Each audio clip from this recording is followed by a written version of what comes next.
When we first started hearing about COVID-19, the hype was real. None of us knew what to expect. We listened intently to all of the health officials, and government agencies in every state were all taking direction from the experts. We were all in this together as we listened to projections, data, and decisions made based on the daily updates made by national and world health experts. By mid-April, the tide started to shift. More and more questions started to arise about the severity of the virus and had officials done too much with quarantines and lockdowns.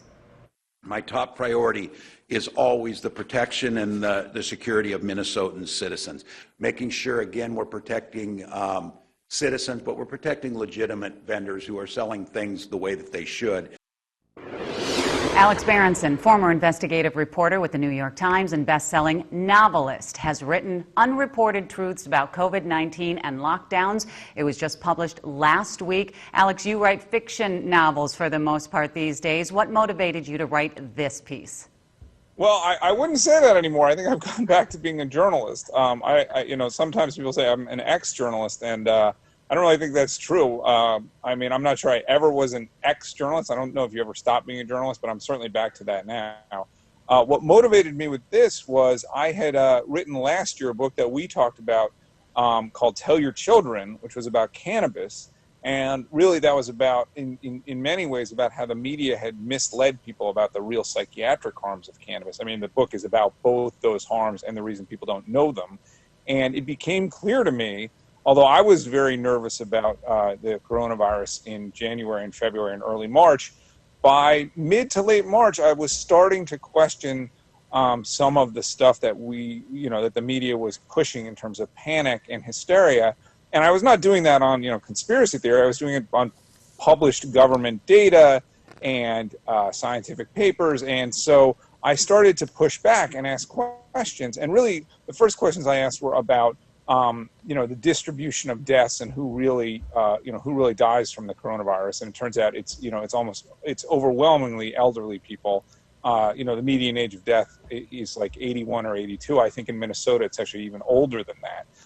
And then I started to question the models that were being used to predict hospitalizations nationally, which were very wrong in terms of, they said, for example, in New York State, people said, well, New York State might need up to 140,000 hospital beds, which obviously would have been a massive and apocalyptic number, and 40,000 people on ventilators at one time, which also, that was just a massive number.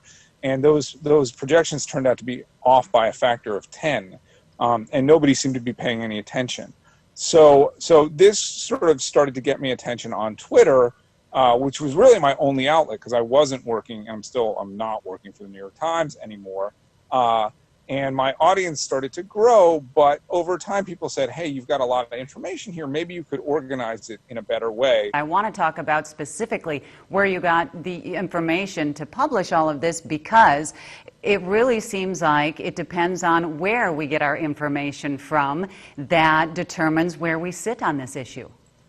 Sure. So the information about what the fatality rate, the two most important questions about the coronavirus are, how quickly does it spread? Are there going to be people who are, immune? How does it spread outside, inside? The question's about spread. And then the other question is, how many people does it kill? And obviously, in some ways, that's the most important question of all. And when this first started back in January and February, people were saying, well, the death rates might be 2%, 1 to 2%, which that's a big number. That's comparable to the Spanish flu. That would mean that, millions and millions of Americans, and perhaps as many as 6 million Americans might die from the coronavirus, and many more people than that worldwide. And what's happened is that over time, we've realized that there are many people who get infected with the coronavirus who have minor symptoms or no symptoms at all, especially people who are, under, let's say, 50 or 60 and in relatively good health. And so those people, we now know there seem to be a lot more of them than we thought, which means that the fatality rate is lower than we thought. And the best estimate, the estimate that I really leaned on in part one of this pamphlet, comes from the CDC, okay? It comes from the Centers for Disease Control, which is the federal agency that's designed to lead our response to this. So it's not coming from, Joe's medical journal. It's coming from the CDC. And what the CDC said was their best estimate for coronavirus fatalities is about 1 in 400. About 1 in 400 people who get this will die from it. And there's going to be some percentage of people, we don't know how many, who can't get it for whatever reason. You expose them, they won't get it. And so if you put those two facts together, you get to a fatality number that's much lower than we initially thought. And that is what the media has sort of failed to report. Not that this isn't real, not that this isn't dangerous, especially to older people and people who are really sick and near the end of their lives anyway, but that the fatality rates on a population-wide basis are much lower than people realize. By the way, that's still more than the flu. Mm-hmm. So when people say this is more dangerous than the flu, they're telling the truth. But I think once people realize that, that the risk here is 1 in 400, according to the CDC, their attitude towards the lockdowns probably changes a little bit. Okay, Alex, I'm going to take a break. We have a lot to get to, and I'm going to spend this half hour talking to you about all of it. Coming up next, we need to address antibody tests, government response to information that we have learned in the last 3 months, and then moving forward. So let me take a quick break, and we'll be right back. I'm continuing my conversation with Alex Berenson, who is a former investigative reporter with the New York Times. He continues to be a journalist. He's also a New York Times best-selling author and has recently put out his latest work, Unreported Truths about COVID-19 and lockdowns. Alex, the random antibody tests are very important because it shows who has been infected, and we still don't know if people are immune after they've been infected. But talk about your research into the antibody tests and how the numbers have kind of gone down from what were first projected. Sure. So this is a great question. Antibody testing tells you, as you say, who has been infected and recovered and had antibodies. And one of the things that happened really in April, because the antibody tests, for whatever reason, we don't seem to be doing them as much as we were then, is not just in the US, but internationally, showed that there were lots of people who had antibodies to this, who, again, had not been hospitalized and in many cases didn't even know they'd had this. And, that suggests this is how we know that this isn't as dangerous as we initially thought. But I have to say a couple things about the antibody tests. In several countries, including Spain, including the UK, they have pulled off and released the results of national antibody tests. We have not done that in the United States. I do not know why. We should have had antibody testing on a randomized national scale months ago. Instead, it's fallen to sort of cities and states. Miami did one, LA did one, New York did one, Boston did one. There's been sort of, kind of these just have popped up. But we don't have a national test that, where the CDC or the NIH or somebody tested 50,000 people and did, so we really know nationally who's been infected. And that, I don't understand that. Okay, that should have been done a month ago or more. And when people say, well, there are people out there who want this to look as bad as possible, I don't like believing that. I'm not a conspiracy theorist. But the fact that the antibody tests haven't been done to give us a real fatality, which would help, again, give us a real fatality number and let us know how many people have been infected, is a real problem. Public policy that has come out of the information that we have learned in the last 3 months is crucial in moving forward, because we keep hearing that this is the first bout of more rounds to come. That's what they're projecting. Sure. With that being said, then the death rates from the novel coronavirus are extremely important, and determining the severity of how hard this is going to hit communities, and then the issued lockdowns that follow. Here in Minnesota, we weren't locked down. We had the stay-at-home order, but it affected businesses so very much. With everything that you have found moving forward, what does this say about the government's response? So yes, you're totally right. I do think it's quite possible there'll be another round of infections in the fall. I'm not sure that what we're seeing right now, with a little bit of increase in infections in some states, is meaningful. We'll find out in a couple of weeks. But certainly the data from Europe that we've seen suggests that the end of lockdowns does not really lead to a rise in infections, that as the summer comes, coronavirus, respiratory viruses don't really like the summer. So we'll find out, but right now, I don't think we'll see a huge, spike in cases in the next week or two, but we'll see. But all the data, all the data that you have compiled and the things that we are learning, that all the information that is coming out is going to determine if and when there is another round of this, how our governments respond state by state. Yes, and that's right. So let's say we do have more infections in the fall. Okay, and by the way, we don't say we're on the 108th wave of the flu. We say it's flu season. Okay, there may be coronavirus season. We may be stuck with this for a couple of years. We'll see, but we may be. So you're right. The fact that this is so much less dangerous than we thought a couple of months ago should play into our response to it. What we ought to be doing is focusing our resources on the people who are really vulnerable, people in nursing homes, people with really severe comorbidities. We should be trying to protect those people. The other thing is, look, there's clearly a partisan divide here. It's unfortunate. The Donald Trump and his response, or and the problems with his response in March.